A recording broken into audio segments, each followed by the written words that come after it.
تو خیر جرنلزم میں بتایا جاتا ہے خبر وہ ہے جو سچی ہونی چاہیے اور خبر میں کوئی نئی بات ہونی چاہیے. اب مثال دیتے ہیں, ایک کتے نے 5 آدمیوں کو کاٹ لیا, کوئی خبر نہیں ہے, کتے کا کام ہی کاٹنا ہے. لیکن بعض اوقات تو 2 ٹانگوں والے کتے بھی کاٹتے ہیں. وہ چیز آگے مجلس میں آئے گی کیونکہ سیرت رسول کا بہت اہم حصہ ہے. خالی 4 ٹانگوں والے کتے نہیں, 2 ٹانگوں والے. یہ لفظ منبر کے خلاف ہے. سورہ اعراف کے اندر بلعم باعورا کو قرآن کریم نے کہا مثلہ کا مثل الکلب, اس کی مثال کتے جیسی ہے. یہ قرآن کا لفظ ہے. اور قرآن میں جب یہ لفظ آ گیا بغیر وضو کے آپ اس کتے کو نہیں چھو سکتے. مطلب کتے سے مطلب وہ لفظ جو قرآن کے اندر. اب بلعم باعورا کا واقعہ کتنا مشہور اور کتنا اہم ہے اور کتنا آج کے زمانے کے اعتبار سے ٹو دا پوائنٹ ہے. سورہ اعراف کی آیت. خیر خلاصہ یہ ہے کہ کتے نے کاٹ لیا, کوئی خبر ہے؟ ہاں اگر کبھی ایسا ہو کہ غصے میں آ کے کسی انسان نے کتے کو کاٹ لیا, یہ نیوز ہوتی ہے. اب یہ خبر کی تعریف جرنلزم میں یہاں سے پڑھائی جاتی ہے کہ جو ایک واقعاً کوئی نئی چیز ہو. پاکستان سے یا انڈیا سے کوئی آدمی امریکہ رہنے کے لیے آ گیا, کوئی خبر نہیں. ہر آدمی آنا چاہتا ہے.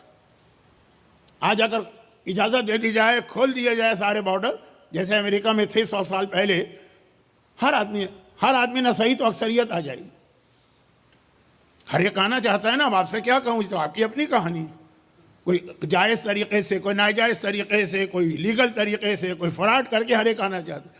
لیکن اگر کبھی آپ یہ سنیں کہ اچھا خاصا سیٹ آدمی جس کی بڑی اچھی زندگی یہاں گزر رہی, ایک دم اس نے سب کچھ بیچ باچ کے مکان بیچا, بزنس بیچا, سارا سامان اٹھایا اور واپس چلا گیا پاکستان کے کسی چھوٹے سے گاؤں میں, جہاں نہ پانی ہے, نہ بجلی ہے, نہ لا اینڈ آرڈر ہے, نہ کوئی سکون ہے, ہر اعتبار سے پریشانی.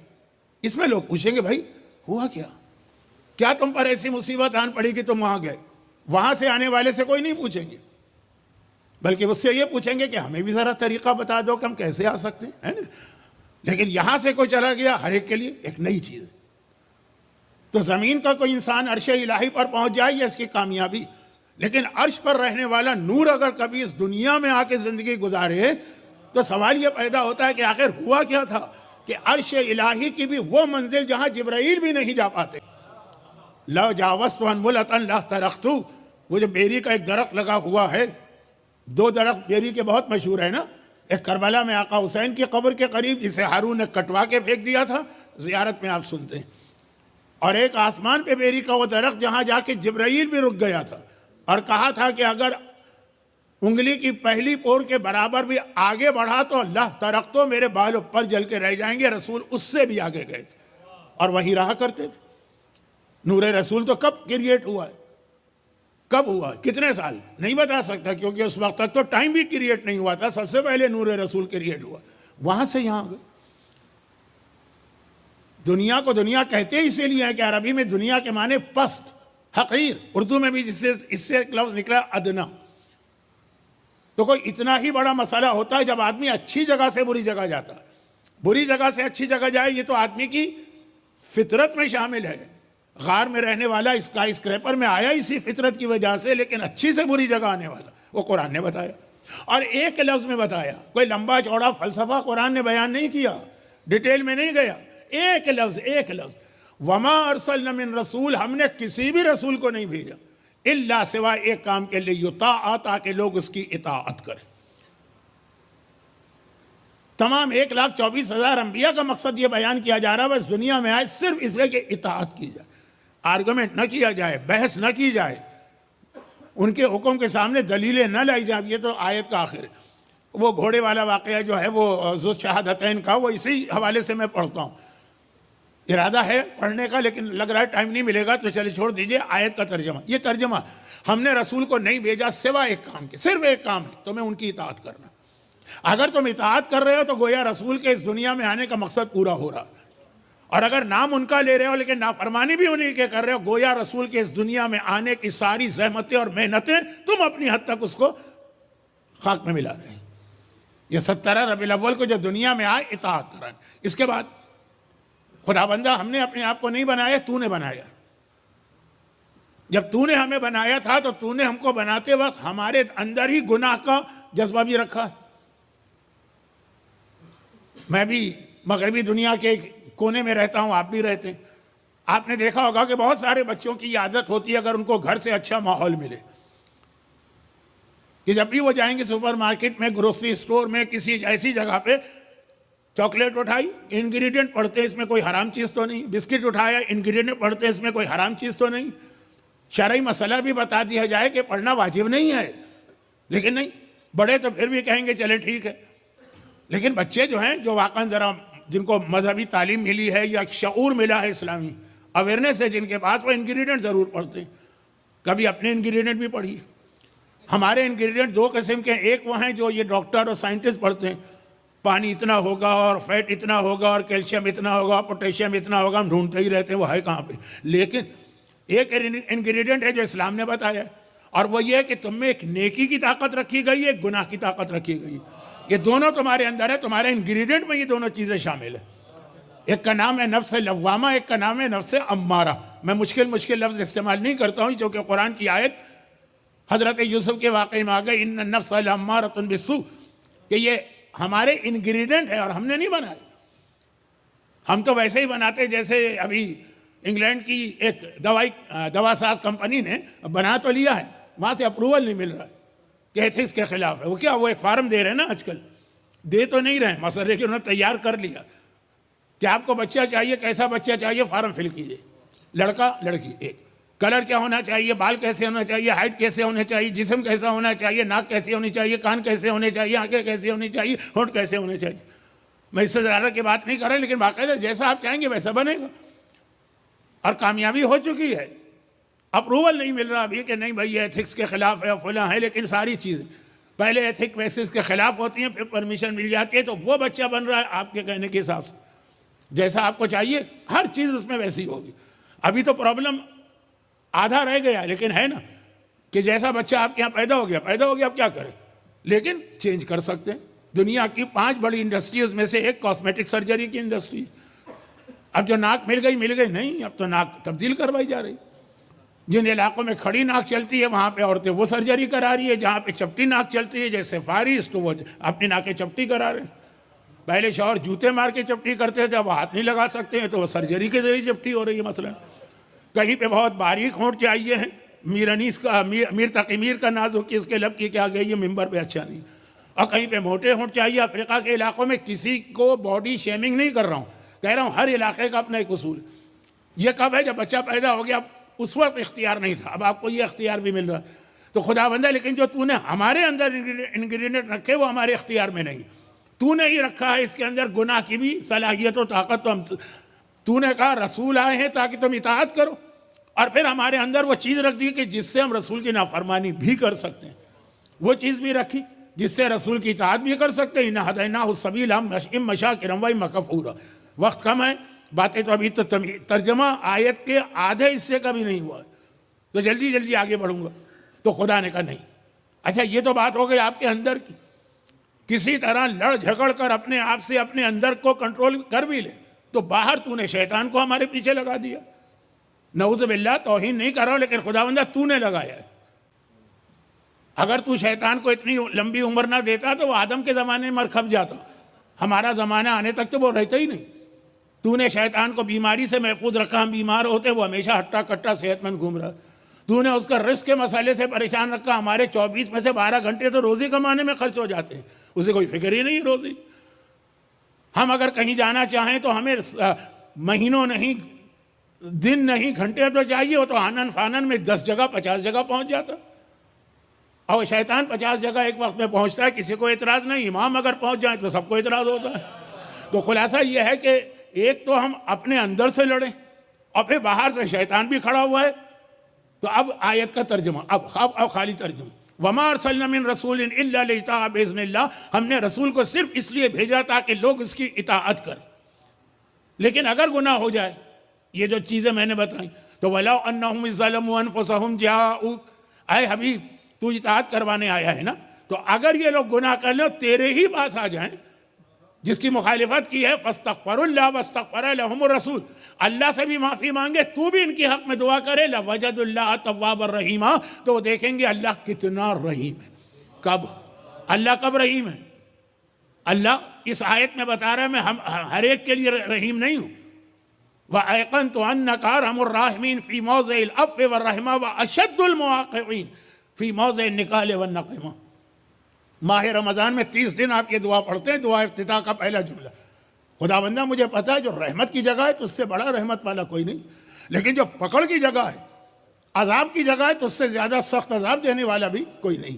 تو اب یہ ہے کہ 2 شرطیں بتائی، رسول کے پاس جانا پڑے گا، لیکن رسول کے پاس تو بہت سے ایسے ہی پہنچ گئے کہ ہیں ساتھ ساتھ، تو خالی جانا کافی نہیں ہے، اتنا رسول کو خوش کرنا ہے کہ وہ تمہارے حق میں دعا کرے، تب تم دیکھو گے کہ اللہ رحیم۔ ہم نے آدھا لفظ پکڑ لیا ہے کہ اللہ رحیم۔ آپ شراب کیوں پیتے ہیں؟ کیونکہ اللہ رحیم۔ آپ نماز کیوں قضا کرتے ہیں؟ اللہ رحیم۔ آپ حرام کیوں کھاتے ہیں؟ کیونکہ اللہ رحیم۔ آپ غیبتیں کیوں کرتے ہیں؟ اللہ رحیم۔ آپ مومنین کو آپس میں لڑاتے کیوں ہیں؟ کیونکہ اللہ رحیم۔ آپ معاشرے کے اندر فساد کیوں برپا کرتے ہیں؟ اللہ رحیم۔ آپ گھر سے بے حجاب کیوں باہر نکلی؟ کیونکہ اللہ رحیم۔ آپ یہ برتھ ڈے پارٹی کے اندر ڈانس اور میوزک اور مکس گیدرنگ کیوں کر رہے ہیں؟ کیونکہ اللہ رحیم۔ عجیب رحمت کا کنسپٹ دے دیا لوگوں نے۔ کیوں؟ قرآن میں 114 جگہ تو بسم اللہ آ گئی، بسم اللہ الرحمن الرحیم، یا اللہ رحیم ہے۔ جواب ملتا ہے کہ جی نہ کسی عالم کے ہاتھ میں ہے، نہ کسی مجتہد کے ہاتھ میں ہے، نہ کسی مرجع کے ہاتھ میں ہے، قیامت کا حساب کتاب اللہ کرے گا، یہ لوگ کوئی تھوڑی کریں گے جو آ کے ہمیں ڈانٹتے ہیں، وہ رحیم ہے، سب کو معاف کر دے۔ اچھا، تاریخ اسلام میں یہ نعرہ سب سے زیادہ شدت کے ساتھ کس نے بلند کیا؟ میں مومن کو اس سے کمپیئر نہیں کر رہا ہوں، لیکن بتا رہا ہوں کہ دیکھیے اسی راستے پہ چلتے چلتے پھر آدمی کہاں تک پہنچ جاتا ہے۔ اگر آپ کہیں جا رہے ہیں اور غلط راستے پہ آپ نے 2 قدم بڑھائے، وہیں روک دیا جائے گا، بھئی تم غلط جگہ آ گئے، یہ غلط ایگزٹ لیا ہے، یا لینے والے ہو سمجھ جاؤ، کیونکہ چلے گئے تو پھر وہ رکو گے نہیں آخر تک۔ سب سے پہلے نعرہ کس نے لگایا یہ، اور کس موقع پہ لگایا؟ اگر میں کہوں گا تو شاید آپ توہین بھی محسوس کریں۔ عمر سعد نے۔ اور کب لگایا نعرہ؟ جب ابن زیاد نے کہا تجھے کربلا کی فوجوں کا سالار بنا کے بھیج رہا ہوں تاکہ حسین کا قتل کر۔ اچھا، یہ رپورٹ کیسے مل رہی ہے؟ عمر سعد کی اپنی بیوی بتا رہی ہے۔ وہ کیوں بتا رہی ہے؟ کیونکہ وہ مختار کی بہن ہے۔ جب مختار کو حکومت مل رہی ہے تو مختار کو اس کی بہن اپنے شوہر کی کیفیت بتا رہی کہ میں نے دیکھا کہ وہ ساری رات ٹہل رہا ہے بے چینی اور بے قراری میں، پریشانی میں۔ کس رات؟ جس صبح کو پہلے اس نے بلایا تھا نا عمر سعد کو ابن زیاد نے، دربار میں کہا تھا کہ تجھے ایک کام کرنا ہے، منع کر دیا، میں قتل حسین میں حصہ لوں، ناممکن۔ بہرحال کہنے کو تو ایک صحابی کا بیٹا ہے نا، عمر ابن سعد ابن ابی وقاص، یہ الگ بات ہے۔ جا کے دیکھیے ہاشم مرقال اسی کا چچا ہے، وہ کتنا بڑا محب علی تھا، لیکن باتیں کہاں سے کہاں چلی جائیں گی۔ اصل موضوع تو چھوڑیں، ترجمہ بھی نہیں ہوا آیت کا، کب ہوگا یہ ترجمہ؟ وقت ہی نہیں۔ لیکن مختار کی بیوی کہتی ہے کہ میں نے دیکھا، دربار میں گیا، واپس آیا بہت پریشان، یہ کیا ابن زیاد نے مجھ سے کہا میں قتل حسین میں حصہ لوں، گناہ کبیرہ، وہ بھی جانتا ہے۔ چنانچہ تھوڑی دیر کے بعد جب رات کا اندھیرا چھا گیا تو اشرفیوں کی بوریاں بھی آئیں اور رائے کی حکومت کا وعدہ بھی آیا۔ اب پریشان، کیا وہ غالب کا مصرع ہے نا کہ امام مجھے کھینچے ہے تو امام مجھے روکے ہے تو کھینچے ہے مجھے کفر۔ ساری رات بے چینی سے ٹہل رہا، جو بھی اس زمانے کا طریقہ ہوگا۔ ہمارا طریقہ ہے کہ جب لوگ اسموکنگ کرتے سگریٹ پی کے ٹہلتے تھے، جب چائے کافی پیتے ہیں کافی پی کے ٹہلتے ہیں، کہ جب کوئی بڑے مسئلے میں ڈیسیجن لینا ہو، اور پھر صبح اس نے ڈیسیجن لے لیا کہ مجھے کیا کرنا ہے، اور کیا کہہ کے ڈیسیجن لیا، اس کے 6 شعر ہیں مختار نامے میں، ہر جگہ آپ کو مل جائیں گے، میں بھی پڑھ چکا ہوں پورا مختار نامہ 30 تقاریر میں۔ عمر سعد کے ان اشعار پر ہی میری آدھے گھنٹے کی تقریر تھی، خالی اشعار پر واقع ہے تو پورا گھنٹے کا ہے۔ شعر یہ کہتا ہے مجھے پتا ہے کہ قتل حسین سے بڑا اس کائنات کا کوئی جرم نہیں، خود کہہ رہا ہے، لیکن دوسری جانب یہ رائے کی حکومت بھی میری آنکھوں کی ٹھنڈک ہے۔ مجھے پتا ہے کہ اگر قتل حسین کروں تو ہمیشہ کا عذاب خدا و جہنم، لیکن اس کے بدلے میں مجھے ایسی آفر کی گئی ہے اور اتنا بڑا عہدہ۔ کیا کہتا ہے آخر میں؟ کیا کہتا ہے؟ میں نے سنا ہے کہ خدا نے گناہگاروں کے لیے جہنم کی آگ، ہتکڑی اور بیڑی تیار کی ہے۔ وہ کہتا ہے مجھے سنا۔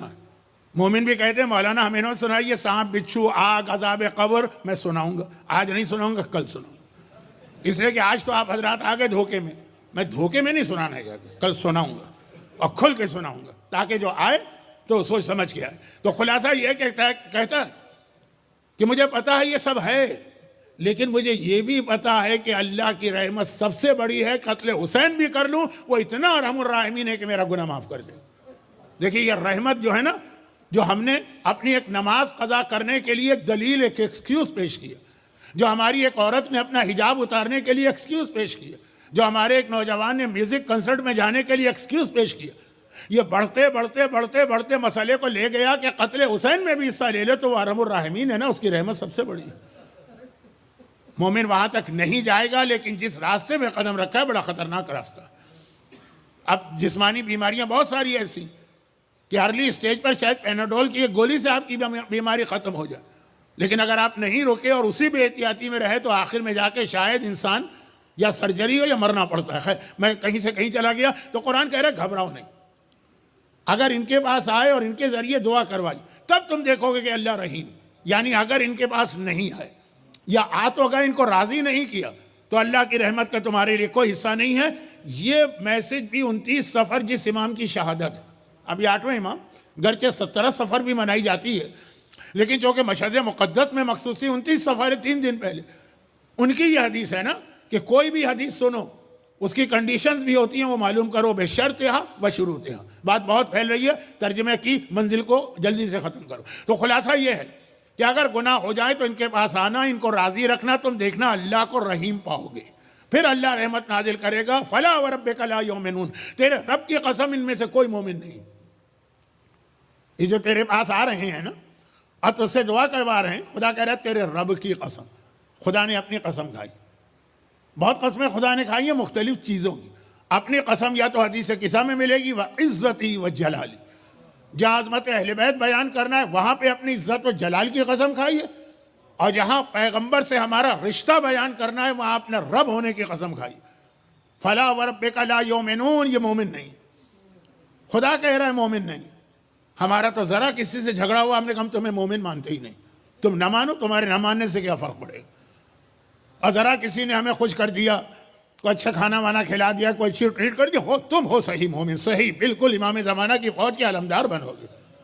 ہمارا کسی کو مومن کہنا بھی بیکار ہے، کسی کو ایمان سے نکالنا بھی بیکار ہے، لیکن پروردگار کہے لا یؤمنون، یہ مومن نہیں ہے جب تک کہ، اب میں ترجمہ مختصر کر رہا ہوں، بہت وقت تمہید میں گزر گیا، کوئی مومن نہیں جب تک کہ یسلموا تسلیما، جو تو کہہ دے اس کے آگے یہ سر نہ جھکا دیں۔ سر جھکا دینا، ٹوٹل سبمیشن، ٹوٹل سرنڈر۔ آیت شروع بھی اس سے ہوئی ہے، اطاعت کرنا ہے، آیت ختم بھی اس پہ ہوئی ہے کہ پیغمبر کی مکمل اطاعت کرنا۔ ثم لا یجدوا فی انفسہم حرجا مما قضیت، تو سنو جب پیغمبر کوئی حکم دے دیں تو تمہارے دل میں بھی یہ خیال نہ آئے کہ وائے، ایک تو ہوتا ہے نا کہ عمل میں آدمی کہے کہ میں کیوں عمل کروں۔ کتنے ہی لوگ آج تک اس لیے داڑھی نہیں رکھ سکے کہ وہ قرآن میں داڑھی ڈھونڈ رہے ہیں، پتہ نہیں کہاں چلی گئی ہے، قرآن سے داڑھی ان کو مل نہیں رہی، وہ ورق پہ ورق تو پلٹ رہے ہیں، کہتے ہیں مولانا قرآن میں دکھا دیجئے پھر ہم رکھ لیں گے داڑھی، اور خمس قرآن میں دکھاتے کہتے ہیں وہ تو مال غنیمت کی بات ہوگی، کوئی اور حکم دکھاتے کہتے ہیں وہ خالی ایک جگہ آیت آئی ہے۔ یہ سلسلہ رکتا نہیں ہے، لیکن میں یہ عرض کر رہا ہوں کہ قرآن کہہ رہا ہے کہ رسول کے حکم کے آگے سر تو جھکانا ہے ہی، دل میں بھی خیال نہ آنے پائے کہ کیوں آخر۔ اور اس معاملے میں مقداد ابن اسود کو مولا نہیں، چھٹے امام نے سلمان فارسی سے افضل قرار دیا ہے۔ سلمان سے افضل کوئی ہو سکتا ہے؟ ایمان کے 10 درجے ہیں، سلمان 10 کے 10، 10 آؤٹ آف 10۔ دیکھیے آج کل ہمارے ہاں یہ بہت چل رہا ہے، آپ کے یہاں بھی ہوگا، کوئی کمپنی، کوئی ادارہ، کوئی سروس پرووائڈر جب آپ کو سروس دیتا ہے بعد میں آپ سے فیڈ بیک لیتا ہے، کہتا ہے 10 میں سے کتنے آپ دیں گے۔ یہ 1400 سال پہلے پیغمبر یہ کرائیٹیریا سیٹ کر کے گئے ہیں، 10 out of 10۔ Salman 10 out of 10 ہے، ابو ذر 9 آؤٹ آف 10 ہے، مقداد 8 آؤٹ آف 10 ہے نا۔ لیکن ایک چیز میں امام نے کہا، ایک چیز میں مقداد سلمان سے بھی افضل ہے۔ سلمان وہ ہیں کہ ہر جمعے کو آپ ان کا قصیدہ سنتے ہیں، وہی پیغمبر کی شان میں جو آیت آئی ہے اس کے بعد، وہ سورہ جمعہ کی دوسری آیت، هو الذی بعث فی الامین رسولا منہم یتلو علیہم آیاتہ ویزکیہم ویعلمہم الکتاب والحکمہ وان کانوا من قبل لفی ضلال مبین وآخرین منہم لما یلحقوا بہم۔ جن میں رسول آئے وہ تو اپنی جگہ، ایک دوسرا گروہ آنے والا ہے، وہ سلمان فارسی۔ پیغمبر نے کندھے پہ ہاتھ رکھ کے کہا تھا نا کہ یہ آیت سلمان کی قوم کے لیے، لیکن ایک چیز میں مقداد سلمان سے بھی آگے، صرف ایک چیز۔ مقداد کسی معمولی صحابی کا نام نہیں ہے، میں نے ابھی بھی اسی ایام اعظا میں 1 2 3 جگہ پہ مقداد کا واقعہ پڑا تھا، وہ چوہے والا، وہ ایک جگہ پڑھا، لوگوں نے دوسری جگہ کا ہم نے پورا نہیں سنا، وہ آن لائن جو تھا کنیکشن کٹ گیا تھا، آواز صحیح نہیں آ رہی تھی، دوسری جگہ پڑھا، تیسرے نے کہا کہ نہیں وہ پوری کلپ نہیں مجھے ملی، تو 3 جگہ چوتھی جگہ پڑھنے کی ہمت نہیں۔ ابھی اسی ایام اعظا میں مقداد کا چوہے والا واقعہ، لیکن اس میں مقداد کی بہت بڑی فضیلت آتی ہے نا۔ جب مقداد سے عبد الرحمن ابن عوف نے کہا تھا مقداد تمہاری اتنی ایج ہو گئی شادی کیوں نہیں کرتے؟ مقداد نے کہا کر دو شادی اپنی بیٹی سے۔ حق بقولہ ہوگا، یہ ہمارے خاندانوں کا رواج نہیں ہے، ہمارے ہاں صرف اپنے ہم قوم اور ہم قبیلے سے شادی ہوتی ہے۔ لکھنؤ والے کی شادی لکھنؤ میں، امروہے والے کی شادی امروہے میں، حیدرآباد والے کی شادی حیدرآباد میں، خوجے کی شادی خوجے میں، پنجابی کی شادی پنجابی میں، ہمارے صرف ہم قوم میں ہوتی ہے۔ تمہاری ہمت کیسے ہوئی کہ تم نے یہ بات کہہ دی؟ تقریباً روتے ہوئے، ویسے تھے بڑے حوصلے والے، رونا تو نہیں لیکن چہرہ تو بدل جائے گا نا۔ یا رسول اللہ، پیغمبر نے خود ہی پوچھا مقداد تمہارا چہرہ بدلا ہوا ہے، کیا بات؟ کہا ابھی اس نے مجھ سے کہا، میں نے کہا کر دو شادی، تو وہ تو الٹا میرے اوپر چڑھ دوڑا، ایسی میری توہین کر دی۔ پیغمبر نے کہا مقداد تمہارا رتبہ اس سے بہت بلند ہے، دل چھوٹا نہ کرو، میں اپنی بہن کی شادی کرتا ہوں۔ پیغمبر کی سگی بہن تو کوئی تھی نہیں، فرسٹ کزن تھی، ان کی شادی کی۔ اچھا آگے بڑھائیں، کس لیے بڑھائیں؟ اب یہ کہہ رہے ہیں آگے بڑھائیے، مجھے تو کوئی ضرورت نہیں، لیکن چلیں آ جائیے، تھوڑا ضرورت مجھے محسوس نہیں ہو رہی ہے، لیکن خیر انتظامیہ کی خواہش ہے، تھوڑا آگے بڑھ دیں۔ میرا شروع کا اعلان کاٹ دیجیے، شروع کے دونوں اعلان کاٹ دیجیے۔ آج فرشتے تو چلے گئے، نہیں ہوں گے وہ کہیں، لیکن مومن بھی آ گئے، بہت کثیر تعداد میں آ گئے۔ تو خلاصہ یہ کہ مقداد پیغمبر کو ان کے دل کا اتنا خیال تھا کہ اس نے کہا میں اپنی بیٹی کی شادی کیوں کروں، میرا ایک خاندان۔ پیغمبر نے کہا مجھ سے بہتر خاندان کائنات میں کس کا ہوگا، میں اپنی بہن کی شادی کرتا ہوں۔ یہ مقداد ایک چیز میں سلمان سے آگے۔ ان کا دوسرا جملہ زیادہ اہم ہے، دوسرا واقعہ، میں مقداد کے حالات نہیں پڑھ رہا ہوں لیکن دوسرا واقعہ میرے اصل موضوع سے متعلق ہے، لیکن اب یہاں تک بات آئی ہے تو بتا دوں کہ کس چیز میں یہ تاریخ ہے 28 سفر کی میں نے فضیلت کیا میں نے بتائی، صرف میں نے اپنی مجلس کا عنوان آپ کو بتایا کہ اگر رسول کے بہت واقعات آئیں گے ان 3 مجالس میں، 3 کا تو 2.5 بچی، تو 28 سفر ہے رسول کی، پہلی ربیع الاول تاریخ رسول کی، 12 ربیع الاول تاریخ رسول کی، 17 ربیع الاول تاریخ رسول کی، مگر یہی وہ تاریخ ہے جس میں شہزادی کونین پہ وہ سارے مظالم بھی ڈھائے گئے، پسلیاں ٹوٹی تو انہی تاریخوں میں، کوڑا پڑا تو انہی تاریخوں میں، دروازہ جلا تو انہی تاریخوں میں، محسن شہید ہوئے انہی تاریخوں میں، یہی تاریخیں تھی نا 28 سفر کے بعد کا پہلا ہفتہ۔ تو شہزادی کے حوالے سے یہ چونکہ جملہ تھا اس لیے میں نے آپ کو یہ یاد دلائے۔ امام سے پوچھا گیا کہ کس چیز میں مقداد سلمان سے آگے، کہا صرف ایک چیز، باقی سب میں سلمان ٹاپ، وہ یہ ہے کہ جس وقت یہ سارے مظالم ہو رہے تھے تو 3 4 5 بہت ہی مخلص صحابی تھے رسول اللہ کے، وہ احتجاج کیا، ان میں سے کچھ نے تلواریں نکالی، مولا نے کہا کہ خبردار تلوار نہ نکالنا، ایک جوش میں تھے کہ نہیں مولا آپ کے دشمنوں کو، شہزادی کے دشمنوں کو ہم نہیں چھوڑیں گے، کہا اگر تم نے تلوار اس کے خلاف چلائی، جا کے جملہ دیکھ لیجئے احتجاج تبرسی میں، تو یہ اس کے خلاف تلوار نہیں چلا رہے ہو، تم میرے خلاف تلوار چلا رہے ہو۔ اسلام کے لارج انٹرسٹ میں بہت سی چیزیں برداشت کرنا پڑتی ہیں جو برداشت نہیں ہو رہی ہوتی، تو سلمان تو بالکل حکم امام کے پابند تھے، تلوار بھی نہیں نکالی۔ دل میں ایک لمحے کے لیے سلمان کے خیال آیا کہ علی کے پاس اتنی طاقت ہے، اتنے مظالم پہ علی خاموش کیوں رہے، اعتراض نہیں ہے کیوں رہے؟ معصوم فرما رہے مقداد کے دل میں اتنا بھی خیال نہیں آیا، جو مولا نے کہا بس صحیح کہا اور صحیح کیا، تو یہ جو مقداد کا جذبہ۔ اچھا اب ان کا تعارف ہو گیا تو ان کا جملہ سن لیجیے جو میرا موضوع بننے والا ہے، شاید آج ہی کی تقریر کے آخر میں، شاید کل، اور وہ یہ ہے کہ چونکہ یہ تاریخوں کا اختتام، آپ کے 2 مہینے 8 دن کی عزاداری کا اختتام امام زمانہ کی تاج پوشی پر، لفظ تاج پوشی صحیح ہے کہ غلط ہے اس کو نظر انداز کرتے ہوئے امام کی امامت کے آغاز پر ہے، تو ذرا ذکر امام زمانہ بھی میں کرتا ہوں، پورا ذکر اس لیے نہیں کرتا ہوں کہ جو بھی قابل احترام خطیب آئیں گے 9 ربیع الاول کو پڑھنے کے لیے، یہ ان کا موضوع ہے، لیکن اب یہ بات یہاں سے یہاں آ گئی۔ مقداد پیغمبر دنیا سے چلے گئے، اسلام پھیل رہا ہے، مسلمانوں کی تعداد دن دگنی رات چوگنی ہو رہی، ایران فتح ہوا، مصر فتح ہوا، روم فتح ہوا، بڑھتی جا رہی ہے اسلامی دنیا۔ اور اب لوگ آتے ہیں جب مدینے میں قبر رسول کی زیارت کے لیے تو مقداد کے مل گئے. کہا مقداد ہم میں اور تم میں چند مہینوں کا یا سالوں کا فرق ہو گیا. تم کتنے خوش قسمت ہو کہ رسول خدا کی زندگی میں ان کو دیکھ لیا اور ان کی زیارت کر لی. جیسے اگر ہم تو مقداد سے جملہ نہیں کہیں گے, ہم میں اور رسول میں 1300 سال گزرے, 1400 سال, لیکن جو ابھی 2 سال بعد 3 سال بعد 4 سال بعد مسلمان ہوا, کسی بہت ہی قابل احترام شخصیت کا ذہن میں خیال لائیے جو مثلا انتقال کر گئی اور آپ اس کی زیارت اس کے زمانے میں ہوں اور زیارت نہ کر پائیں, اب کر سکتے ہوں, کوئی سیکیورٹی ریزن وغیرہ نہ ہو, پھر آپ نہ جا سکے کسی وجہ سے, تو یہ کہہ رہے ہیں مقداد ہم تڑپ تڑپ کے رہ جاتے ہیں. ہم رسول کے زمانے میں پیدا ہو چکے تھے لیکن اسلام نہیں پہنچا تھا ہم تک, زیارت سے محروم رہے, قبر کی زیارت کر رہے ہیں لیکن قبر کی زیارت اپنی جگہ ہے, چہرے کی زیارت تم کتنے خوش قسمت. پیغمبر کے چہرے کی زیارت بھی کرتے تھے اور ان کے ساتھ بیٹھتے بھی تھے.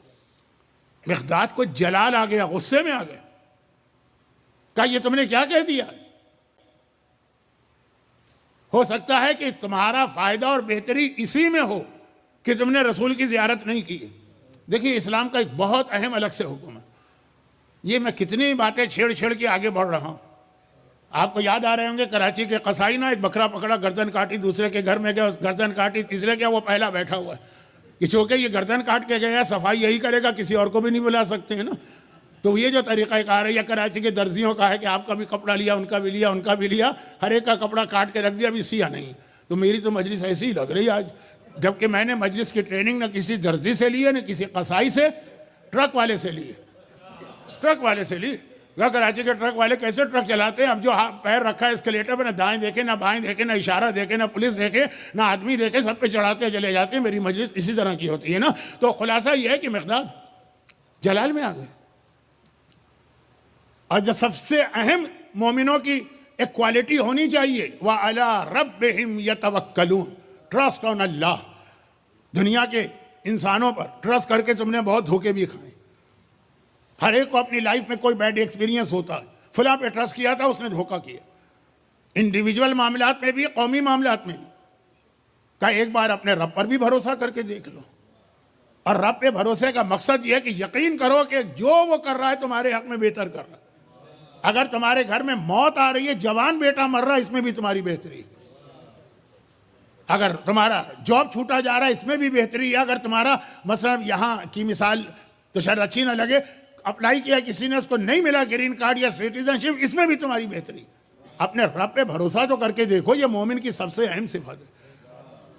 اور رسالت کا آغاز بھی یہاں سے ہوا ہے, پہلے بھروسہ پھر رسالت.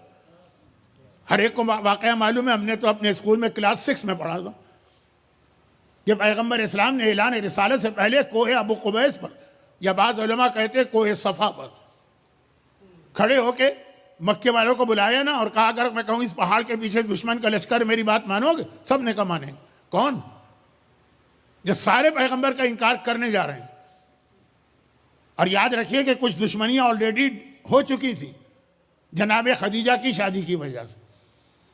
اس پر میں آ رہا ہوں, یہ میرے موضوع میں ہے, جناب خدیجہ اور پیغمبر کی ان سے شادی.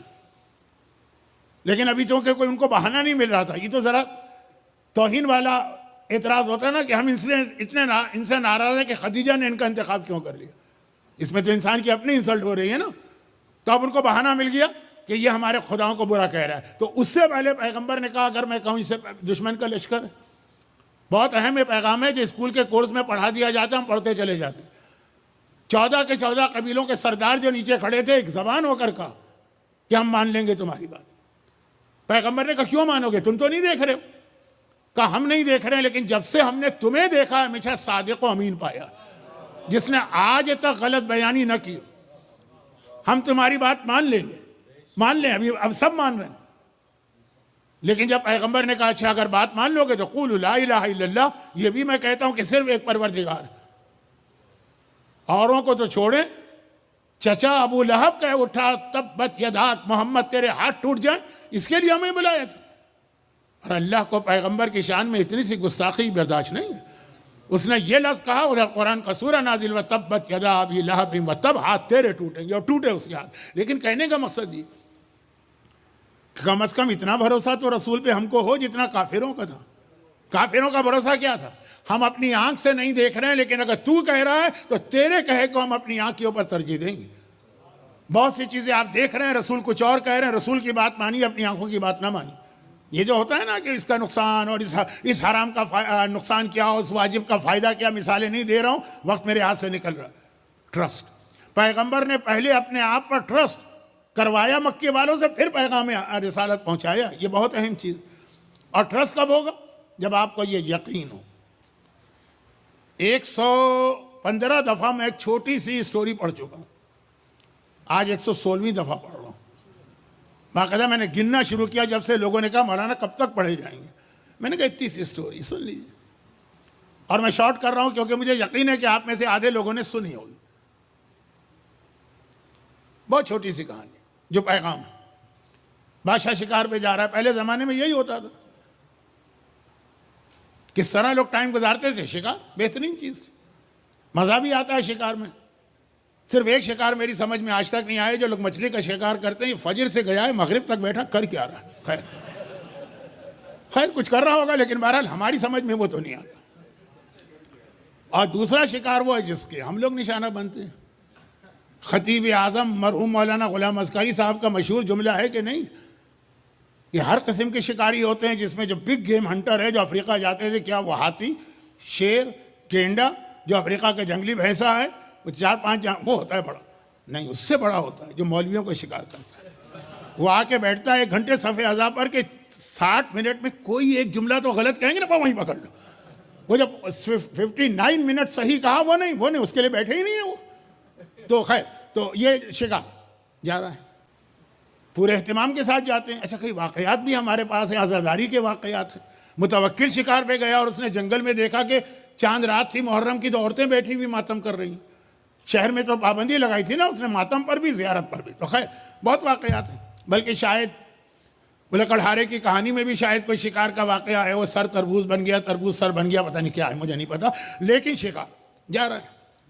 اب شکار پہ جب جاتے ہیں تو انسان اپنے جو ہتھیار ہے وہ دیکھتا ہے نا. چھری لے کے جانا ہے، اس لیے کہ جانور اگر اس وقت آپ پہنچے زندہ ہے تو اس کو ذبح کرنا ضروری ہوگا. دھار تیز ہے کہ نہیں ہے. ہم تو ہر سال حج میں دیکھتے ہیں جب ہم لوگ خود اپنے ہاتھ سے قربانی کرتے ہیں، چھریاں تیز کر کے لے جاتے ہیں. وہ دیکھ رہا ہے، اتفاق سے ایک چھری اس کی انگلی پہ پڑی اور انگلی کٹ گئی. وزیر سامنے بیٹھے، ایک وزیر کی زبان سے نکلا کہ الحمدللہ، شکر خدا کا. ہیں، میری انگلی کٹ گئی، تم کہہ رہے شکر خدا کا؟ بادشاہوں کا مزاج تو آپ کو پتا ہے نا، کیونکہ آج کل یہ مزاج ہر مومن کا ہو گیا. اتنی سی بات بھی کوئی مومن اپنے لیے برداشت نہیں کرے گا. امر بالمعروف نہی عن المنکر تو گالی بن کے رہ گیا ہے آج کے معاشرے میں. آپ نے ہماری توہین کر دی، آپ نے ہماری انسلٹ کر دی. یہ بھی موضوع ہے کیونکہ چوتھے امام کی کربلا سے آنے کے بعد اہم ترین حدیث میں یہ پیغام دیا. فی الحال اعلان کر رہا ہوں، اب دیکھیں اللہ خدا معلوم 3 دن میں کیا کروں اور کیا نہ کروں. انگلی کٹ گئی، اس کی زبان سے نکلا شکر ہے خدا کا، الحمدللہ. اور بادشاہ تو پھر بادشاہ ہے نا. تیاری ہو چکی تھی، سب سارے سپاہی وغیرہ تیار تھے. شکار میں ٹائم کی اہمیت بہت ہوتی ہے. صبح سویرے نکلنا ہوتا ہے کیونکہ جنگل کے جانور فجر کے وقت آتے ہیں. ہم تو سوتے ہیں نا، وہ آتے ہیں تو وہ بھی بہترین نکلے فوراً. کہا اس کو جیل میں ڈال دو، آنے کے بعد پنش کروں گا، چلا گیا. شکار میں تو پھر وہ ہوتا ہے کہ ادھر ادھر کوئی ہرن نظر آیا کہ کیا نظر آیا، وہ ادھر دوڑا وہ ادھر دوڑا. یہ اپنے پورے لشکر سے الگ ہو گیا.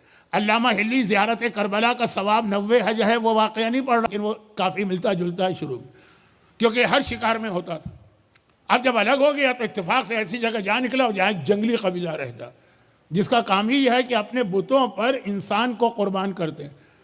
وہ ڈیٹ ان کی آئی ہوئی تھی، وہ کسی انسان کو ڈھونڈتے پھر رہے تھے، یہ مل گیا. جنگلی ہیں اور اکیلا ہے، انہیں کیا پرواہ، کون کیا پکڑ کے لے چلے. بڑے جلدی ہم کو مل گیا آج اپنے دیوتا پر یا بت پر قربانی کرنے کا. ابو ذر غفاری اسلام کے قریب آئے اسی وجہ سے تھے. ان کا بھی ایک واقعہ. مجلس کم پڑھ رہا ہوں، کچھ اعلانات زیادہ کر رہا ہوں، تو چلے بات آگے بڑھے. لے گئے، لے جانے کے بعد اب اس کو قربان کرنا ہے تو اس کو بتوں کے پیروں پہ اس کو لٹایا. کسی کی نگاہ پڑ گئی، ارے ارے ارے کیا کر رہے ہو، اس کی تو قربانی نہیں ہو سکتی، اس کی انگلی کٹی ہوئی ہے، تو ناقص ہے. کراچی میں یہی ہوتا ہے نا، جب ہم قربانی کا جانور خریدتے ہیں، سینگ ہے، آنکھ ہے، کان ہے، دانت ہے، لنگڑا ہے، لولا ہے، گنگا ہے، چل سکتا ہے نہیں چل سکتا، کتنا چیک کرتے ہیں. اتنا تو ہم شادی کے وقت بیویوں کو چیک نہیں کرتے، بیویاں شوہروں کو چیک نہیں کرتی. وہ شادی ہو جاتی ہے پھر پچھتاتے ہیں کہ ارے ہم کہاں جا کے پھنس گئے. لیکن خلاصہ یہ کہ بکرا آپ میں سے ہر ایک نے بچپنے میں وہاں تو جو کراچی سے آئے ہیں وہاں تو بکرا خریدا ہوگا. تو یہ تو دنیا کی ہر قوم میں ناقص کی قربانی نہیں. یار چھوڑو اسے کیا فائدہ, یہ تو قربانی قبول ہی نہیں ہوگی, دوسرا کوئی لانا پڑے گا, چھوڑ دیے. اب وہ گیا تو اپنے ساتھی مل گئے, واپس محل پہنچتے پہلا کام کیا کیا ہوگا, اس وزیر کو جیل سے نکلوایا اور کہا اس وقت میری سمجھ میں نہیں آیا تھا, میری انگلی کٹی اور تو شکر خدا کر رہا, آج پتہ چلا تو نے بالکل ٹھیک تھینک یو کہا تھا, اس کٹی ہوئی انگلی نے میری زندگی بچا لی ہے. لیکن ایک بات بتا, یہ تھینک یو جو تو نے کہا اللہ کا صرف میرے لیے ہے کہ اپنے لیے بھی, کہ تیرے اوپر کوئی مصیبت آئے تب بھی تو تھینک یو کہے گا؟ کہا میں کہوں گا. تو کہا جو تو جیل میں چلا گیا بلا وجہ بغیر کسی وجہ کے, تجھے کیا فائدہ ہوا؟ کہا کہ وزیر تو ہمیشہ بادشاہ کے ساتھ چمٹا رہتا, آپ پکڑے جاتے میں پکڑا جاتا, آپ کی انگلی کٹی آپ کو چھوڑ دیا جاتا, میں صحیح سالم ہوں میرے گردن پہ چھری چلا دی جاتا. آپ کی کٹی انگلی نے آپ کو بچایا, میری جیل نے مجھے بتایا. اللہ پر اتنا بھروسہ رکھو, وَعَلَىٰ رَبِّهِمْ يَتَوَكَّلُونَ, ٹرسٹ آن اللہ کر کے تو دیکھو کبھی. ہر فراڈی, ہر چیٹر, ہر اسکیمر, ہر اسپین والے کے پیچھے چلے جاتے ہو, کبھی اللہ کے پیچھے بھی جاؤ کہ جو اللہ کر رہا ہے ہمارے حق میں بہتر ہی کر رہا ہے. آج اگر ہمیں نقصان بھی ہو رہا ہے تو آگے چل کے اس میں کوئی نہ کوئی فائدہ. مقداد نے یہی پیغام امام زمانہ کے حوالے سے دیا. اب امام کے حوالے سے ہمارے یہاں اس وقت دو باتیں پائی جاتی ہیں. پہلی بات تو یہ پائی جاتی ہے کہ بس امام آ جائیں, فوراً آ جائیں. کیوں نہیں آ رہے ہیں؟ ہم وہ خود قسمت مومن کیوں نہ بنے جو امام زمانہ کی فوج میں ابھی شامل ہوں. ابھی کی بات. کچھ لوگ اتنے بے چین و بیتاب ہیں, میں اپنے ساتھیوں کی بات کر رہا ہوں جو مجلسیں پڑھتے ہیں, میں ان سے کہتا بھی ہوں کہ یہ میرے حساب سے آپ قوم کو مس گائیڈ کر رہے ہیں. اب میری عمر ایسی ہو گئی نا کہ لوگ سن لیتے ہیں چاہے ریئیکشن شو کریں کہ نہ کریں, کہ یہ جو آپ ایک تصویر پیش کر رہے ہیں کہ بس اتنی نشانیاں پوری ہو گئی ہیں, حالات ایسے ہو گئے ہیں, فلاں جگہ یہ ہو رہا ہے, فلاں جگہ وہ ہو رہا ہے, فلاں یہ دنیا سے گیا, فلاں یہ شہادت ہو گئی, تو یہ سب روایتوں میں بس امام آنے والے. کچھ لوگ کہتے ہیں ہمیں امام کی خوشبو بھی آ رہی ہے, بہت تیز ان کی ناک ہے. کچھ لوگ کہتے ہیں کہ بس آ گئے, ہم کو قدموں کی آواز آ رہی ہے, جملے میں نے سنے. بلکہ کچھ کہتے ہیں آ چکے ہیں, ابھی ہمارے شہر میں نہیں پہنچے. یہ جو ہے نا, یہ خود روایتوں میں آیا ہے. آخری زمانے میں یہ لوگوں کو گمراہ کرنے کا ذریعہ بنے گا, کیونکہ یہ بنے گا شیر آیا والا. ہر 10 سال کے بعد کوئی واقعہ ہوگا, لوگ کہیں گے خوشبو آ رہی, پیروں کی آواز آ رہی, ظہور ہو رہا ہے. حالات بدل گئے, پھر نارمل ہو گئی بات. پھر 10 سال بعد کوئی واقعہ, پھر امام کی خوشبو آ رہی, امام کے قدموں کی چاپ آ رہی. پھر 3 4 5 دفعہ ہوگا نا, تو پھر وہ جو واقعہ شیر آیا جب آ بھی جائیں گے, لوگ کہیں گے پتہ نہیں یہ بھی صحیح ہے کہ نہیں. ہم جان بوجھ کے نہیں, لیکن ایک جذبات میں آگے بہتے جا رہے ہیں. تو اکثر لوگ کیوں ہم امام ہمارے سامنے آ جائیں تو اتنے بے چین ہیں کہ اگر ابھی امام نہیں بھی آ رہے ہیں تو وہ سمجھتے ہیں کہ بس آنا شروع ہو گئے. اور دوسرا یہ ہے کہ چلیں کم از کم اگر نہیں آ رہے ہیں, فرض کیجئے یہ ذرا سا زیادہ معرفت رکھنے والا مومن ہے. اور جو جملہ میں نے ابھی کہا, ذرا اس کو میں بہت احتیاط کے ساتھ پالشڈ وے میں آپ کے سامنے پیش کروں, یا سینسر طریقے سے. جو اس وقت کے حالات کے تحت دیکھ کر امام کے ظہور کو بہت قریب سمجھ رہے ہیں, یہ وہ لوگ ہیں کہ جو بالکل یا تو جاہل ہیں تاریخ سے, یا جان بوجھ کے نظر انداز کر رہے ہیں. جو ظہور امام کی نشانیاں ہیں جس ٹائپ کی آج کل آ رہی ہیں, یہ اس سے پہلے کئی دفعہ ہو چکی. اور ہر دفعہ لوگ سمجھتے تھے کہ بس دیکھیں وہ نشانی تو پوری ہو گئی, بس امام آ رہے. مثلا ظہور امام سے پہلے دنیا کے بہت سارے شہر, اسلامی دنیا کے بہت سارے شہر تباہ ہوں گے, اس لیے کہ اس زمانے میں اگر 6واں امام یا 5واں امام آسٹریلیا کی بات کرتا, نیوزی لینڈ کی بات کرتا, نارتھ امریکہ کی بات کرتا, ساؤتھ امریکہ کی بات کرتا, لوگ کیا سمجھتے؟ کسی کو معلوم ہی نہیں تھا. دنیا صرف 3 کانٹیننٹ پہ تھی, اور 3 بھی سمجھیے کہ 3 بھی نہیں, 2.25. افریقہ بھی ڈارک کانٹیننٹ کہلاتا تھا, صرف اوپر نارتھ کی جو پٹی میڈیٹیرین پر ہے وہ وہاں تک لوگ جاتے تھے بس. اس میں اگر بتایا جائے آسٹریلیا میں, اس میں کیا آپ کو یقین آئے گا ہمارا ممبر کبھی کبھار کہاں چلا جاتا ہے؟ میں مثال دوں جو میں نے خود سنا. یہاں اگر پنجاب کے کوئی مومن ہے تو میری تصدیق کریں گے کہ پنجاب پاکستان کا ایک ایسا علاقہ ہے کہ جہاں پر ایک تقریر نہیں ہوتی ہے. وہاں پہ جب کوئی مجلس ہوتی ہے کم از کم 2 3 4 5 مقرر ہوتے ہیں. بعض علاقوں میں تو 3 دن میں 80 مقرر ہوتے ہیں. اور سلسلہ چلتا ہے. پھر ہوتا بھی ہے, مجمع نہیں کہہ رہا ہوں کہ 3 دن بیٹھا رہے. میں نے مجلس شروع کی, سارا مجمع چلا گیا, وہ بریانی باہر بٹ رہی ہے, وہاں چائے بن رہی ہے, وہاں آئس کریم ہے, وہ کھا کے آتے ہیں. پھر ہمارے بعد کوئی وہ آتا ہے کہ امام بڑے کی چھت ہلنے لگتی ہے نعروں سے, وہ سارا مجمع آ جاتا ہے. پھر کوئی ہم جیسا آ گیا سیدھی سادی تقریر کرنے والا, تو مجمع آتا ہے جاتا ہے, لیکن ایک سے زیادہ. اب یہ مسئلہ ہے کہ بیٹھنا پڑتا ہے کہ جو مجھ سے پہلے پڑھ رہا ہے مولانا بیٹھیے, اب یہ ختم کرے گا 10 منٹ میں, آپ کی باری. میں نے سنا, اپنے کانوں سے سنا, تو میں کیا کہوں. یہ کوئی کلپ ولپ بھی نہیں ہے کہ شاید کاٹ کوٹ کے ادھر سے ادھر کر کے انہوں نے کوئی کاریگری دکھائی. وہ بتا رہے ہیں مولا کے فضائل, کوئی شک ہے. نہج البلاغہ کی عظمت, کوئی شک ہے. مگر کیا بتا رہے ہیں عظمت, کہہ رہے مجمع سے سنا ہے, تو تم کو نہیں پتا ہوگا, میں نے ریسرچ کی ہے. ریسرچ, ایک دنیا میں ایک آدمی کولمبس گزرا ہے, ٹھیک ہے, یہ تو کوئی ریسرچ نہیں. کولمبس سے کسی نے پوچھا تم نے امریکہ کیسے دریافت کیا؟ اچھا وہ تو امریکہ آیا بھی نہیں تھا نا, وہ تو جا رہا تھا انڈیا. کیا وہ اردو کا محاورہ ہے نا کہ آگ لینے جائیں اور پیغمبری مل جائے موسیٰ کو, وہ تو کہیں اور ہی جا رہا تھا. لیکن اب ان کا نکتہ سنیے, ان کی ریسرچ نہج البلاغہ پہ ان کی کمانڈ دیکھیے. کہہ رہے ہیں کہ وہ کہہ رہا تھا کہ ایک دن میں نہج البلاغہ پڑھ رہا تھا, اس میں پورے امریکہ کی تفصیل دی ہوئی تھی کہ ایسا ایک ہے اور وہ ہے اور یہ راستہ ہے, اس طرح جا سکتے ہیں. تو میں نے نہج البلاغہ سے جو تھا پورا وہ پڑھ کر اس کے حساب سے اپنا وہ بحری بیڑا بنایا اور میں امریکہ پہنچ گیا. تو یہ نہج البلاغہ کی وجہ سے میں وہاں پہنچا. آپ کی طرح مجمع نہیں تھا, چھت اڑ گئی تھی ان نعروں کی وجہ سے جو اس مجمع نے نہج البلاغہ کے اس معجزے کے اوپر نعرے لگائیں. اور یہ ہمارے ممبر سے کہا جا رہا ہے, اور آج کل کہا جا رہا ہے. کوئی میں 50 سال پہلے کی بات نہیں کرتا ہوں. 50 سال پہلے تو شاید آپ میں سے بھی بہت سو کو پتہ نہیں ہوگا کہ کولمبس کون تھا. نہیں خیر اتنا تو پتہ ہے, لیکن یہاں نہیں آئے تھے نا.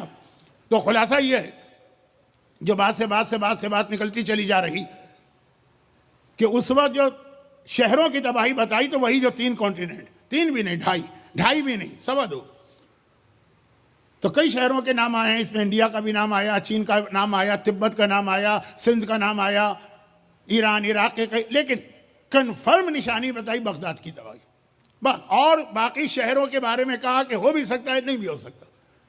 ظہور امام کی نشانیوں کی 2 کیٹیگریز ہیں, آج کل ہر ایک کو پتا. ایک یقینی نشانیاں ہیں جو ہو کے رہیں گی, اور ایک ہے غیر حتمی 50-50 چانس. اچھا یقینی والی بھی ہو سکتا ہے کہ نہ ہو, لیکن بہرحال وہ یقینی ہیں 99%, اور وہ ہیں 50-50.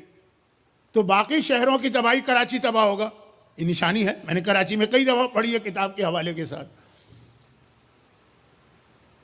انڈیا تباہ ہوگا چین کے ذریعے سے, یہ ہے کتاب میں, لیکن 50-50. بغداد کی تباہی کنفرم 100% یا 99.99.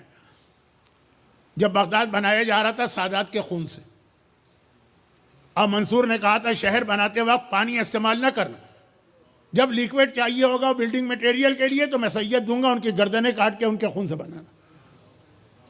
تو امام زادوں نے جا کے امام سے فریاد کی تھی, وہ امام تھے اس وقت, خیبت کا واقعہ نہیں ہے, چھٹے امام کے زمانے میں بغداد بنائے نا منصور. امام نے کہا صبر کرو. آج کچھ ایسے علاقے دنیا کے ہیں, کچھ ایسے واقعات ہیں جب ہم کہتے ہیں صبر کرو لوگ ببھر جاتے ہیں. یہ سب کچھ ہو رہا ہے اور ہم صبر کریں, یہ امام کا جملہ تھا. امام علی کا بھی تھا جب دروازہ جلا, چھٹے امام کا بھی تھا جب بغداد بنا. لیکن وہ لوگ تھے امام کے فرما بردار جو گئے تھے پوچھنے کے مولا اب تو ہم جہاد کر سکتے ہیں نا, تلوار کا, صبر کرو. تو مولا کیسے برداشت کریں؟ کہا یہ شہر جو ہماری اولاد کے خون سے بن رہا ہے یہ یقینی تباہ ہو کے رہے گا, اور میرا بیٹا جب آئے گا تو اس تباہ شدہ شہر سے گزرے گا. ٹھیک ہے. اب جب کبھی بغداد تباہ ہوا لوگوں نے کہا یہ تو یقینی نشانی پوری ہو گئی. بغداد کتنی مرتبہ تباہ ہوا یہ بھی ہم کو یاد نہیں. جیسے دہلی کے بارے میں کہا جاتا ہے 7 مرتبہ دہلی لٹی. دہلی ہندوستان کے ایک شہر کا نام ہے, آپ کسی عورت کا نام نہ سمجھے. 7 مرتبہ دہلی لٹی. تو اب بغداد پتہ نہیں کتنی مرتبہ تباہ ہوا. ہمیشہ لوگوں نے کہا یہ تو یقینی نشانی ہے نا, پوری ہو گئی. یقینی نشانی ہے, لیکن یہ کیسے پتا چلا کہ ابھی والی تباہی کے 100 سال بعد کی؟ حج, جس سال امام آئیں گے حج بند ہو جائے گا. لوگوں نے کہا یہ تو یقینی نشانی ہے. ارے تاریخ میں 5 دفعہ 6 دفعہ حج بند ہو چکا ہے, ایک آدمی بھی حج پہ نہیں گیا تھا. ہر دفعہ لوگوں نے کہا امام آ گئے. تو خلاصہ یہ ہے کہ یہ جو ایک لوگوں کو ایک تڑپ ہے, یہ تڑپ کی نشانی ہے. لوگ چاہتے ہیں امام آ جائیں, فوراً آ جائیں, ہم امام کے ساتھی بن جائیں. اب میں ایک صرف اشارہ کروں گا کیونکہ یہ بھی میں نے کوئی 10-15 دفعہ پڑھا کہ زیارت امین اللہ ہمارے پاس ایک زیارت ہے جس کا سب سے بڑا فائدہ یہ بتایا گیا. اور اگر آپ نے نہیں سنا تو میرے پاس اس لیے وقت نہیں ہے کہ لوگ کہیں گے بس ساری آپ کو پرانی باتیں دہرا رہے ہیں. تو آپ جا کے مفاتیح الجناح میں زیارت امین اللہ کی ہیڈنگ دیکھیے گا جہاں زیارت ختم ہوتی ہے, یہ چوتھے امام نے زیارت ہم کو دی, تو وہاں پہ انہوں نے اس کا فائدہ بتایا. اور یہ جملہ میری طرف سے ایک سن لے, کیا ہے, جتنی زیارتیں ہمارے پاس ہے سب سے اتھینٹک زیارت امین اللہ. خیر, تو اب یہ تڑپ ہے کہ امام کی فوج چلے, نشانیاں وغیرہ یہ جو کچھ آپ نے بتایا نہیں بتایا, مانا نہیں مانا, وہ اپنی جگہ. ایٹ لیسٹ ہم امام کی زیارت تو کر لیں, یعنی غیبت میں رہیں وہ بے شک, مگر اتنے واقعات ہم نے سنے. شیخ صدوق سے ملاقات ہوئی, شیخ توسی سے ملاقات ہوئی, شیخ مفید سے ملاقات ہوئی, سید مرتضیٰ سے ملاقات ہوئی, محقق ہلی سے ملاقات ہوئی, علامہ ہلی سے ملاقات ہوئی, ابن ادریس سے ملاقات ہوئی, شہید اول سے ملاقات ہوئی, فخر المحققین سے ملاقات ہوئی, شہید ثانی سے ملاقات ہوئی, علامہ مجلسی سے ملاقات ہوئی, شیخ بہائی سے ملاقات ہوئی, مقدس ازبیلی سے ملاقات ہوئی, سید مہندی بحر العلوم سے ملاقات ہوئی, شیخ انصاری سے ملاقات ہوئی, آقا ابو الحسن سیانی سے ملاقات ہوئی. میں بالکل ریسنٹ پہ نہیں آتا ہوں, اور یہ بڑے بڑے نامی نہیں, اور بھی کم از کم امام اپنی زیارت ہی کرا دیں, ظاہر نہ ہو. تڑپتے ہیں نا لوگ. دونوں کے لیے پیغام مقداد کا. مقداد سے کسی نے کہا تم کتنے خوش قسمت ہو. میں کوئی تکبر کی بات نہیں کرتا ہوں, لیکن میری مجلس میں جو ہے نا ادھر سے ادھر سے ادھر سے ادھر سے اتنا میں گھومتا ہوں نا, وہ جلیبی کی طرح سے گھوم کے کہ لوگ گھوم رہے ہوتے ہیں لیکن میں واپس آتا وہیں پر ہوں جہاں سے میں مڑا تھا. یہ دوسری بات ہے کہ آپ وہاں تک نہیں آ پاتے ہیں, آپ تو وہیں ڈھونڈ رہے ہوتے ہیں. تو اب مقداد تم خوش قسمت ہو. ہم میں تمہیں کتنا فرق ہے, 10 سال کا, 5 سال کا. 5 سال پہلے یا 10 سال پہلے اگر ہم بھی دائرہ اسلام میں آتے تو رسول خدا کے چہرے کی زیارت کرتے. قبر کی زیارت کا اپنا ثواب ہوگا, لیکن خود پیغمبر کی زیارت. مقداد کو جلال آ گیا, ببھر گئے. جو اللہ کرتا ہے بہتر کرتا ہے. یہ ضمنی بات اس جملے کے لیے آئی. تم رسول کے زمانے میں ہوتے تو کیا تم گارنٹی دے رہے ہو کہ اس وقت ایمان ہی لاتے؟ جتنے رسول کے زمانے میں تھے اس وقت اس میں آدھے سے زیادہ رسول کے دشمن تھے. ابھی رسول نہیں ہے تو ہو سکتا ہے کہ اس لیے تم ایمان لے آ رہے ہو. ابھی ایک مولانا آپ سے کہیں گے خمس دیجئے, نہیں مانتے بات. ان کو نئی گاڑی خریدنا ہوگی, رولز رائز یا کوئی کون سی ٹیسلا ویسلا آج کل آتی ہے نا, تو انہوں نے خمس کا ایک شوشہ چھوڑ دیا. ابھی آج کل کوئی عالم آپ سے کہے گا کہ حجاب کرائیے. آج کل کوئی عالم آپ سے کہے گا کہ گانا حرام. آج کل کوئی عالم آپ سے کہے گا کہ غیبت نہ کرو یا یہاں سے نکل جاؤ. تو ہم نے عالم کو ہی نکال دی, اس وقت رسول کہتے. اور ایسے ہی لوگ ریئیکشن رسول کے خلاف دکھا رہے تھے. تو کیا یقین سے کہہ سکتے ہو کہ اگر رسول کے زمانے میں ہوتے اور رسول کی زیارت کرتے تو رسول کے کیمپ میں ہوتے کہ رسول کے اینٹی کیمپ میں ہوتے؟ کیونکہ رسول کے اینٹی کیمپ میں خالی وہ لوگ نہیں تھے جو دل سے دشمن تھے, بہت سے لوگ ان باتوں کی وجہ سے رسول کو نہیں مان رہے تھے. کیونکہ جب آدمی ضد پر آ جائے تو کائنات کے عظیم ترین انسان کو بھی ایسے ہی جواب دیتا جیسے آج کل لوگ علماء کو دیتے ہیں. حسن بصری کا واقعہ یاد ہے نا, چھوٹا سا واقعہ. بہت مسلمان احترام کرتے ہیں, یہ ہیں وہ ہیں وہ ہیں, وہ سب باتیں چھوڑی. حسن بصری کا چھوٹا سا واقعہ, چھوٹا سا. مولا کے زمانے میں تھے. برادران اہل سنت تو یہاں تک کہتے ہیں کہ حضرت ام سلمہ نے ان کو دودھ بھی پلایا ہے. وہ تو غلط ہے, لیکن زمانہ وہ تھا.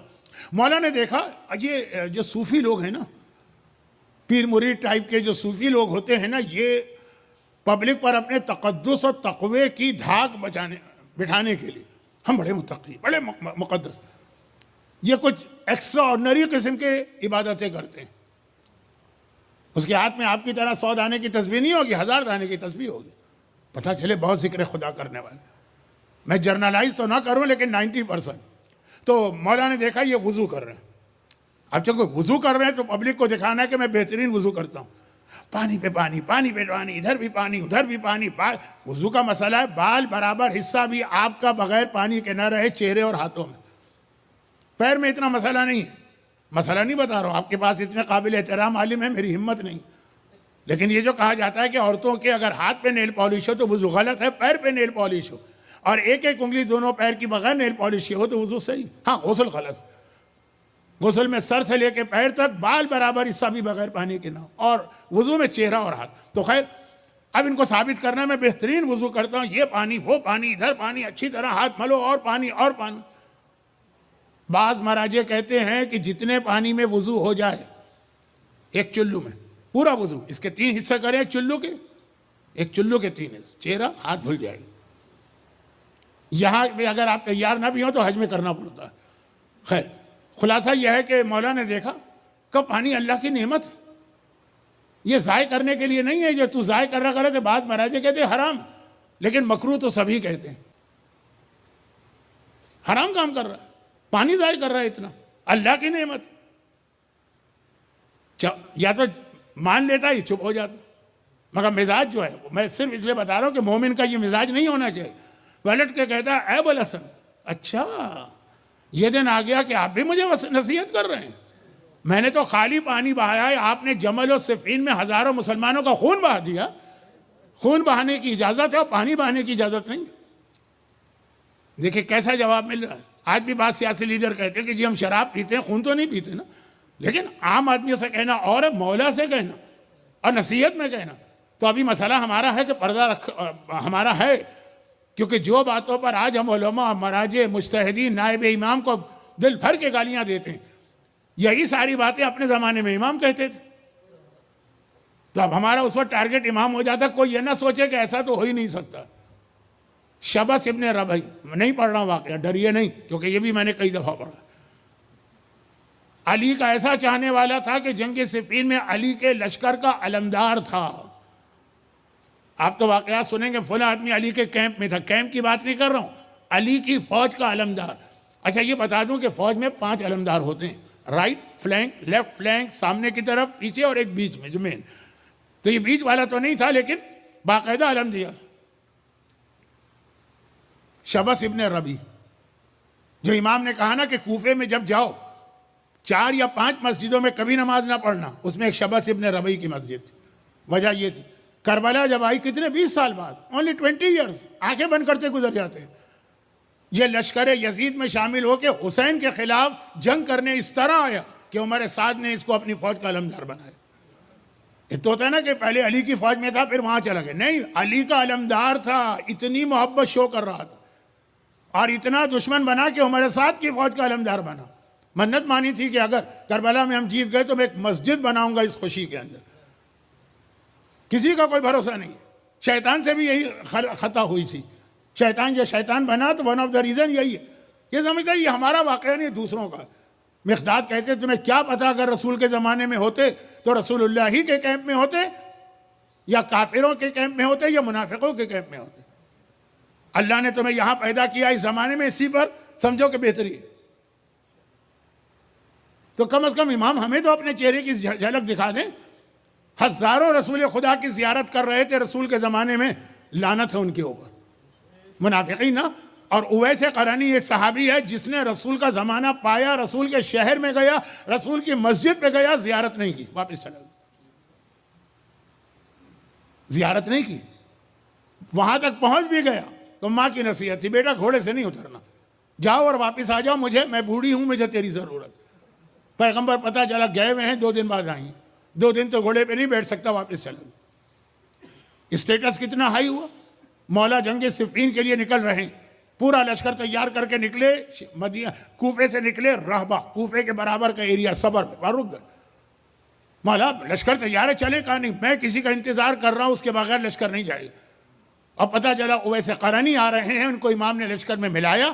وہ گئے مقام رقہ میں، جو زیارتیں ہیں سیریا کی زیارتیں، اللہ ظالموں کو نیست و نابود کرے، جب وہ کھل جائیں گی وہاں جا کے دیکھیے گا اویس قرنی کی زیارت. جس نے زیارت رسول سے انکار کر دیا اس کا انتظار امام نے خود کیا. یہ ہوتا ہے اصل معیار. تو وہ جو مقداد کا جملہ تھا، اور اس جملے کے اندر جو پیغام چھپا.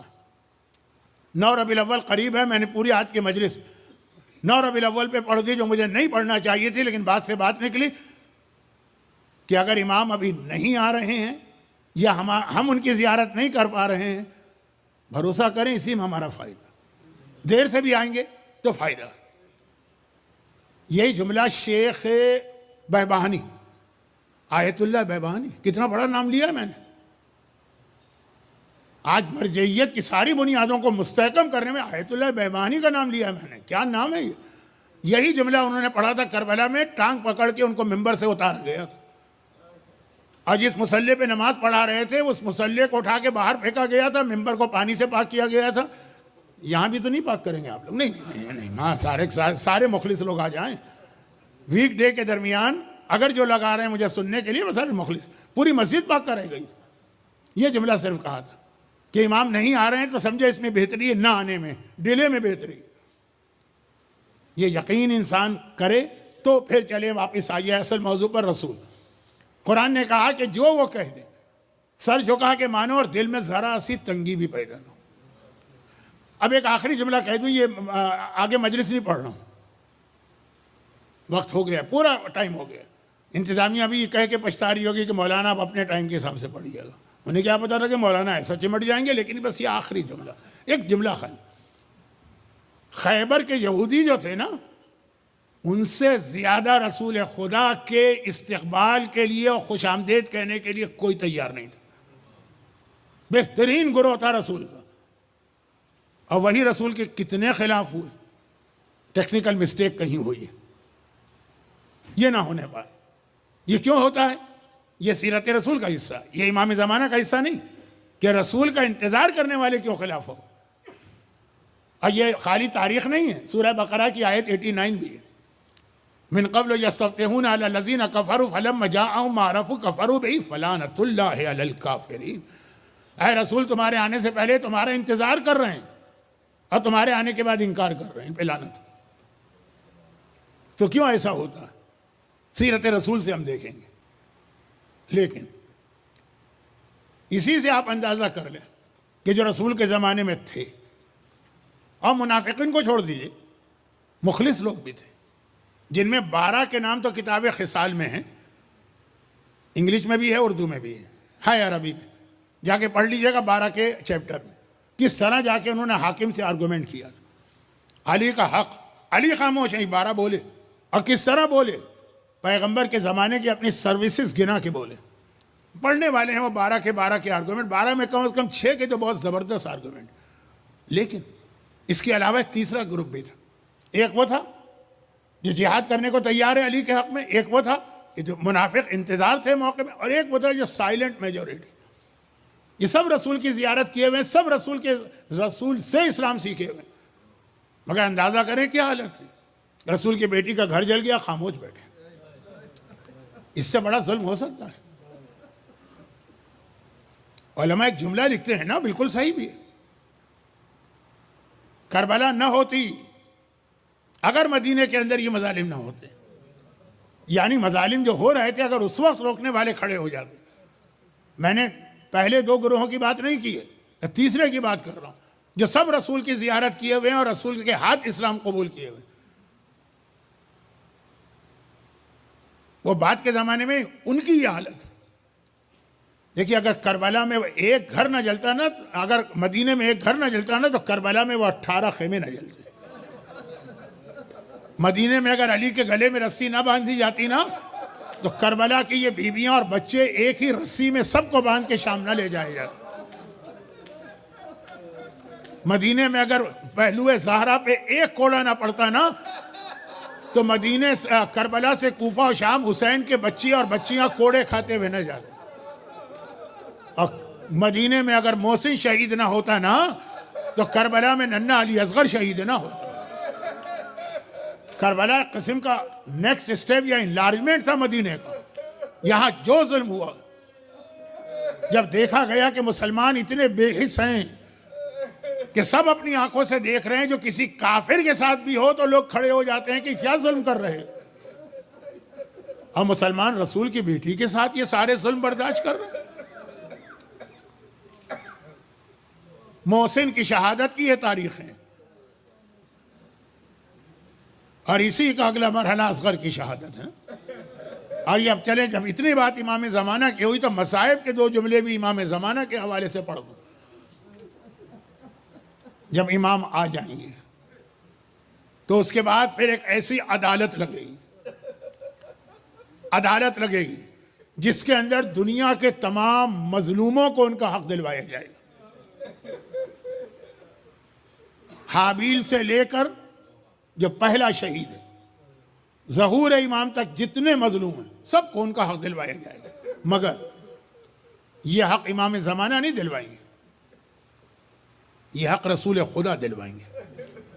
امام زمانہ کا آنا, امام زمانہ کا آنا ہے 13 معصومین کی رجعت ہے. آنا الگ چیز ہوتی ہے, رجعت الگ چیز. آنے کو ظہور کہتے ہیں, رجعت الگ.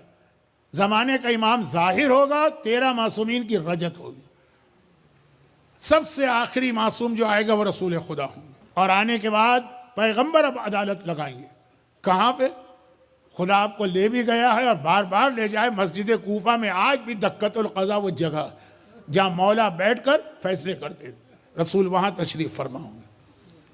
اور ایک اعلان کیا جائے گا کہ حابیل سے لے کے آج تک زندہ اور مردہ جس پر ظلم ہوا ہے وہ آئے اپنا ظلم بتائے. آج ظالم کو سزا ملے گی اسی دنیا میں. لا تحسبن اللہ غافلا عما یعمل الظالمون. اے ظالموں, اللہ کو غافل نہ سمجھنا, ایک دن آنے والا ہے اسی دنیا میں. اب روایت کے 2 جملے سن لیجئے اور یہ کافی ہے. کس چیز کے لیے کافی ہے؟ مومن کو رلانے کے لیے. اور وہ یہ کہ جب یہ اعلان ہوگا سب سے پہلے حابیل آئیں گے نا, پہلے شہید ہیں نہیں, سب سے پہلے حابیل نہیں آئیں گے. سب سے پہلے خدیجہ طاہرہ آئیں گی, ہماری اور آپ کی ماں. اور بڑی کمزور حالت میں لڑکھڑاتے ہوئے آئیں گے. وہ مظالم کی فریاد لے کے آ رہی ہیں نا. ایسے موقع پہ بیٹیاں ماں کا سہارا بنتی ہیں نا. چنانچہ شہزادی فاطمہ اپنی ماں خدیجہ کے ساتھ آ رہی. جب شہزادی فاطمہ باغ فدق کا کیس لے کر دربار خلافت میں گئی تھی تو زینب ماں کے ساتھ گئی تھی. بیٹی کی ایک ذمہ داری ہوتی ہے اور بیٹی کی محبت کا تقاضا ہے. فاطمہ بھی آئیں. خدیجہ طاہرہ جائیں گی رسول کے سامنے. پہلے تو 2-3 سوال کریں گی. یا رسول اللہ, کیا میں نے آپ سے وفاداری کا حق ادا کیا ہے؟ پیغمبر کی آنکھوں میں آنسو آ جائیں گے, خدیجہ تم سے بڑا وفادار کوئی نہیں ہے. یا رسول خدا, کیا میں نے اپنا مال خرچ کرنے میں کوئی کمی کی ہے؟ سارا مال قربان کر دیا تھا. یا رسول خدا, آپ پہ جتنے مظالم ہوتے رہے ان کو میں نے روکا کہ نہیں جو میری طاقت میں تھا؟ چلیں, رسول کی بات ختم. یا رسول اللہ, کیا میں نے امت کا حق ادا کرنے میں کوئی کوتاہی کی؟ ماں سے زیادہ ہم پر خدیجہ نے مہربانی کی ہے. رسول کہیں گے میری امت کبھی تیرا حق ادا نہیں کر سکتی. 4-5 سوال کریں گی, اپنی جانثاری, اپنا وفاداری, اپنی قربانی سب پیغمبر سے تصدیق کرائیں گی. اور پیغمبر آنکھوں میں آنسو لا کے کہیں گے خدیجہ یہ سوال کرنے کی ضرورت ہی نہیں ہے, تم نے تو حق وفا سے بڑھ کے ادا کیا. خدیجہ کہیں گی تو یا رسول اللہ, کیا اس کا یہ بدلہ مجھے امت سے ملنا چاہیے؟ اور یہ کہہ کر اپنی گود سے ابا ہٹائیں گی. ننھے محسن کا لاشا نانی کی گود میں ہوگا. نانی کی گود میں ننھے محسن کا لاشا ہوگا. یا رسول اللہ, یہ ہے میری وفاداری کا صلہ, یہ ہے میری قربانیوں کا نتیجہ. آپ تو کیا رو رہے ہیں جو امام کی محفل میں لوگ رونے لگے امام سے سنا تھا. مگر روتے روتے کسی نے ایک سوال کر لیا. فرزند رسول, آپ نے فرمایا کہ بیٹی بھی ماں کے ساتھ آئی فاطمہ, تو محسن کا لاشا تو فاطمہ کی گود میں ہونا چاہیے نا. ماں لے کر آئے کہ بابا یہ میرا بیٹا. امام فرماتے ہیں کہ فاطمہ کی گود خالی نہیں ہے. محسن کا لاشا نانی کیوں لائے گی؟ کیا فاطمہ نے ابا ہٹائی؟ ننھے علی اصغر کا ایک سرے سے دوسرے سرے تک گلا چھدا ہوا لاشا وہ فاطمہ کی گود میں ہے, اور کہتی ہیں بابا دیکھیں یہ صلہ اور انعام ملا ہے میری ماں کی قربانیوں کا. محسن کا لاشا نانی لائے گی, اصغر کا لاشا دادی لائے گی. اور خالی اس دنیا میں نہیں لائے گی. آخری جملے سن لیجئے, خالی اس دنیا میں نہیں, قیامت کا دن آ گیا, حساب و کتاب ہو رہا ہے, سارے انسان آئے, ایک مرتبہ اعلان ہوگا, اے میدان قیامت کے انسانوں اپنی آنکھیں بند کر لو, رسول کی بیٹی فاطمہ کی سواری آ رہی ہے. انبیاء, مرسلین, اولیاء, مقربین خدا تک کو حکم دی آنکھیں بند کر لو. تو آخر میں خدا کی طرف سے حکم, اے محمد, اے علی, تم نے آنکھیں بند نہیں کی ہے, تم بھی آنکھیں بند کرو. رسول کہیں گے خدا بندہ میری تو بیٹی آ رہی ہے. علی کہیں گے میری تو بیوی آ رہی ہے. شوہر اور بیوی باپ اور بیٹی وہ تو محرم ہے نا. کہا کہ اے رسول یہ محرم اور نامحرم کا مسئلہ نہیں ہے. جس حالت میں فاطمہ آ رہی ہے کوئی باپ اپنی بیٹی کی یہ حالت نہیں دیکھ سکتا. اور پھر فاطمہ آگے بڑھ کے عرش الہی پہ جا کے کہے گی خدا بندہ جتنے مصائب مجھ پر ہوئے اور میرے حسین پر ہوئے اس کے بدلے میں امت کی بخشش کروانے آئی ہوں. میرے حسین پہ گریہ کرنے والوں کو بخش دے. خدا کہے گا فاطمہ بخشش کروانے تو آئی ہو, کوئی سامان بخشش بھی لائی ہو؟ تو فاطمہ صرف دو چیزیں پیش کریں گی, ایک اصغر کا خون بھرا کرتا اور ایک عباس کے کٹے ہوئے بازو. خدا بندہ یہ میں سامان بخشش امت کے لیے لے کے آئی. الا ولعنت اللہ علی اعدائہم اجمعین. پروردگارا شہزادی کونین کے ان مصائب کا واسطہ اور شہزادی کونین کی ام المصائب بیٹی زینب کبریٰ کا واسطہ جو لوگ آج صف عزا پہ بیٹھ کے گریہ کر رہے ہیں یا کم از کم گریے کی کوشش کر رہے ہیں, خدا بندہ ان کو دنیا اور آخرت کی ہر پریشانی سے محفوظ فرما. دنیا بھر کے مظلوم شیعان حیدر کرار اور عزاداران امام حسین کو ظالموں کے ارچھر سے بچا. خدا بندہ صف عزا پہ بیٹھنے والوں کی ساری حاجتیں پوری فرما. ہمارے مرحومین خصوصاً جو آج کے تبرک کے اسپانسر ہیں ان کے خاندان کے تمام مرحومین کی مغفرت فرما. اور خدا بندہ ہمارے بیماروں کو شفاء کاملہ عطا فرما. اور بیمار اسلام کو شفا دینے کے لیے اپنی آخری حجت وارث معصومین فرزند زہرا امام زمانہ کے